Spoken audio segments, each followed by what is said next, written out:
Welcome back, listeners, to Sandman Stories Presents, a folklore podcast where I read you to sleep or until the next story. I'm your host, Dustin. Today we are back in the Panchatantra. Last episode we heard about how Godly, the holy man, was duped by the cunning June, and how Rusty the lion is falling into vice. In this chapter we will learn about how one can use intelligence to kill an enemy that brute force alone could not stop.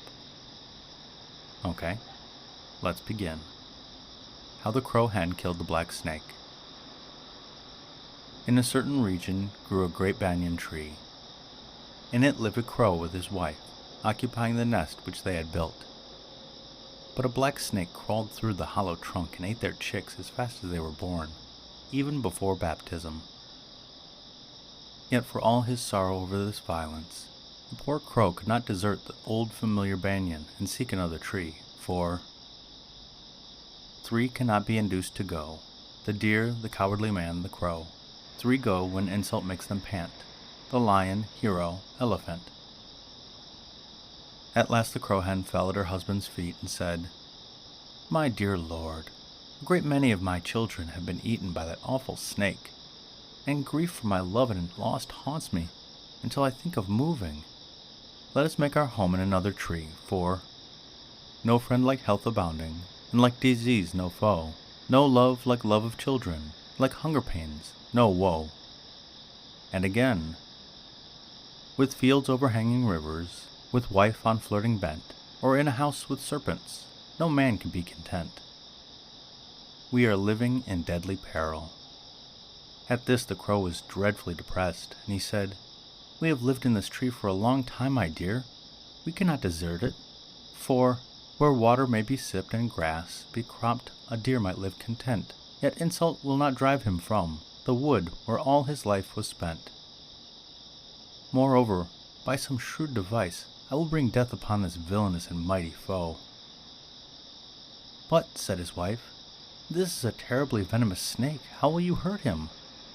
And he replied, "My dear, even if I have not the power to hurt him, still I have friends who possess learning, and who have mastered the works on ethics. I will go and get from them some shrewd advice of such nature that the villain, curse him, will soon meet his end." After this indignant speech, he went at once to another tree, under which lived a dear friend, a jackal. He courteously called to the jackal forth and related all his sorrow, and then said, "My friend, what do you consider opportune under the circumstances? The killing of our children is sheer death to my wife and me." "My friend," said the jackal, "I have thought the matter through. You need not put yourself out, for that villainous black snake is near his own doom by reason of his heartless cruelty. For, of means to injure brutal foes, you do not need to think, since of themselves they fall like trees upon the river's brink. And there's a story. A heron ate what fish he could, the bad, indifferent, and good. His greed was never satisfied, till strangled by a crab he died." "How was that?" asked the crow. And the jackal told the story of the heron that liked crab meat. There was once a heron in a certain place on the edge of a pond. Being old, he sought an easy way of catching fish on which to live. He began lingering at the edge of his pond, pretending to be quite irresolute, not even eating the fish within his reach. Now among the fish lived a crab. He drew near and said, "Uncle, why do you neglect today your usual meals and amusements?" And the heron replied, "So long as I kept fat and flourishing by eating fish, I spent my time pleasantly, enjoying the taste of you. But a great disaster will soon befall you, and as I am old, this will cut short the pleasant course of my life. For this reason, I feel depressed." "Uncle," said the crab, "of what nature is this disaster?" And the heron continued, "Today I overheard the talk of a number of fishermen as they passed near the pond. 'This is a big pond,' they were saying, 'full of fish. We will try a cast of the net tomorrow or the day after, but today we will go to the lake near the city.' This being so, you are lost. My food supply is cut off. I too am lost, and in grief at the thought, I am indifferent to food today." Now when the water dwellers heard the trickster's report, They all feared for their lives and implored the heron, saying, "Uncle, father, brother, friend, thinker, since you are informed of the calamity, you must also know the remedy. Please save us from the jaws of this death." Then the heron said, "I am a bird, not competent to contend with men. This, however, I can do. I can transfer you from this pond to another one, a bottomless one." By this artful speech they were so led astray that they said, "Uncle, friend, unselfish kinsman, take me first, did you never hear this?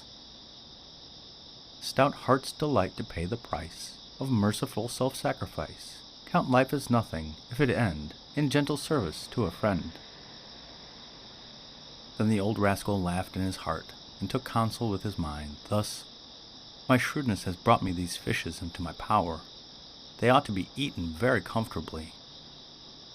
Having thus thought it through, he promised what the thronging fish implored, lifted some in his bill, carried them to a certain distance to a slab of stone, and ate them there.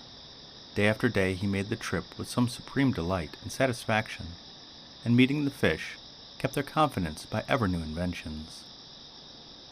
One day the crab, disturbed by the fear of death, importuned him with the words, "Uncle, pray save me too from the jaws of death." And the heron reflected, "I am quite tired of this unvarying fish diet. I should like to taste him. He is different and choice." So he picked up the crab and flew through the air. But since he avoided all bodies of water and seemed planning to alight on the sun-scorched rock, the crab asked him, "Uncle, where is that pond without any bottom?" And the heron laughed and said, "Do you see that broad, sun-scorched rock? All the water-dwellers have found their repose there. Your turn has now come to find repose." Then the crab looked down and saw a great rock of sacrifice, made horrible by the heaps of fish skeletons, and he thought, "Ah me! Friends are foes and foes are friends, as they mar or serve your ends. Few discern where profit tends. Again, if you will with serpents play, dwell with foremen who betray. Shun your false and foolish friends, fickle seeking vicious ends." Why, he has already eaten those fish whose skeletons are scattered in heaps. So what might be an opportune course of action for me? Yet why do I need to consider?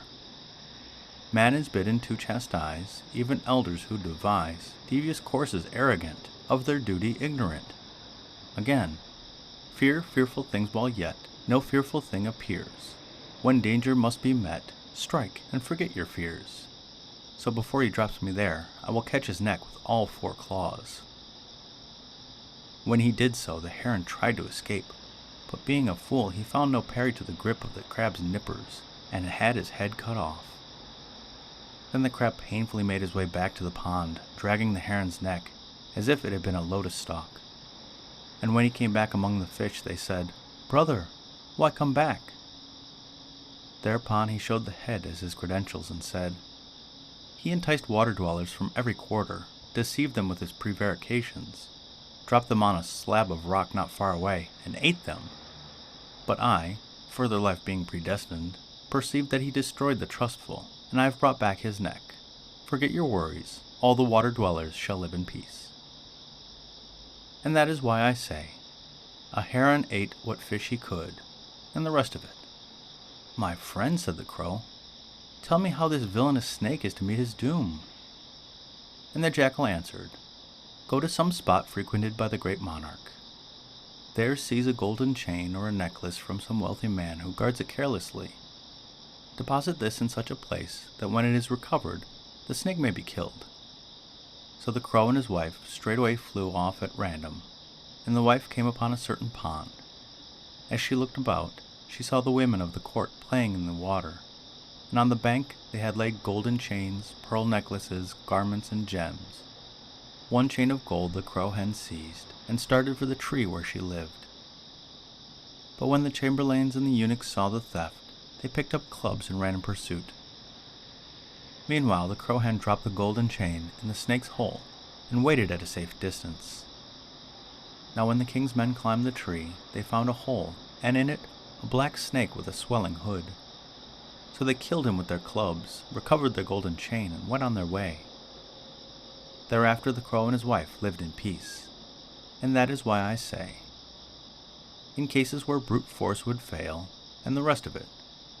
Furthermore, some men permit a petty foe through purblind heedlessness to grow, till he who played a petty role grows like disease beyond control. Indeed, there is nothing in the world that the intelligent cannot control. As the saying goes, intelligence is power, but where could power and folly make a pair? The rabbit played upon his pride to fool him, and the lion died. How was that? Asked Cheek.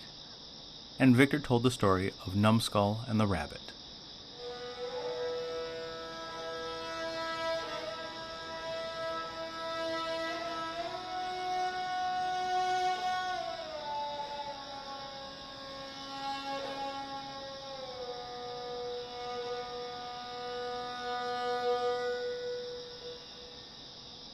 Oh, those poor crows.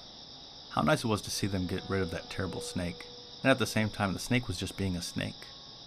And I really enjoyed the story of the crab ending the abusive bird's reign. This story just keeps getting better and better. I look forward to the story of the rabbit and the numbskull. I kind of wonder how it will go. No listener or podcast shout out this week. Just go out there and be good and do good. Thank you, and good night.